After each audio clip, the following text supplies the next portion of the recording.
Hi everyone!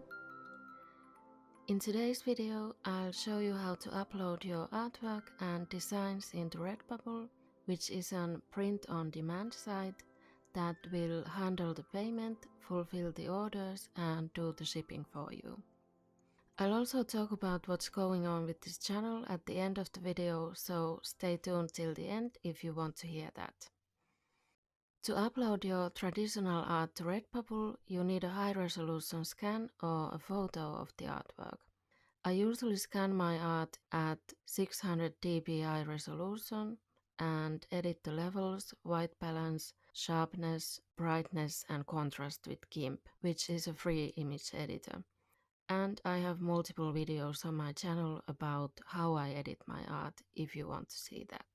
You can upload the image in PNG or JPEG format, but for some products you'll need the PNG format, or PNG, however you want to pronounce it.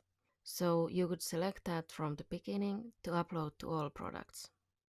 If you want to make a cutout version with a transparent background for some products like stickers, that has to be exported in PNG format for the background to stay transparent. I do also have a video on how to remove the background in GIMP. You can change the image for specific products if you want. For example, I might use the artwork as it is for t-shirts and wall art, but then remove the background and turn the art into a pattern for others like throw pillows and laptop skins. You can also change the background color and the placement of the image within the product. If you want the same background color for different items, just copy the color code and paste it into the other item. If you manually change the placement of the design horizontally, you might still want to use the button to center it vertically, or vice versa. As I said, if you have an image that would make a good pattern, you can do that in Redbubble too. You can choose whether you want it repeated as a regular grid or an offset grid. I've also made a few videos on how to make repeating patterns with GIMP, if you want to know more. When you're done with the product designs, or while they're uploading, you'll need to fill out the title, description, tags and category.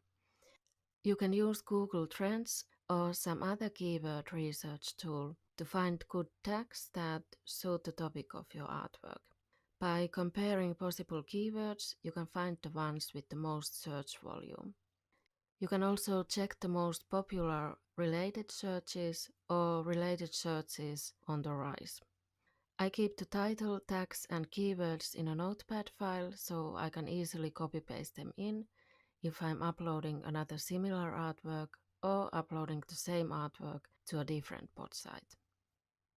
Once you've uploaded the artwork, there's also a quick edit function to change the available products, title and tags. If you notice that this design doesn't look good on one of the products, for example. The upload page will not show you all the products individually, so that might happen. You can get there by going to Manage Portfolio and Quick Edit. So that's how to upload your artwork and designs to Redbubble, and now let's move on to the little channel update. I think the last video was number 200 on this channel. So I've uploaded 200 videos in about 3 years and 3 months. I used to make one video a week when I started, if that, but for the last year I've done 2 videos a week whenever possible. I did miss last week's second video because my new laptop broke. I think my last cheap laptop lasted for like 6 years, but the new and the most expensive laptop I've ever had broke in 4 months. Anyway, it's being repaired as I'm recording this, and hopefully I'll get it back soon and it won't affect my video schedule anymore. I don't think I'll be able to keep up with 2 videos a week for the whole autumn, but I was hoping to do that till the end of August and then drop it once a week plus an occasional extra video. So, as usual, thank you so much for watching and see you next week. Bye!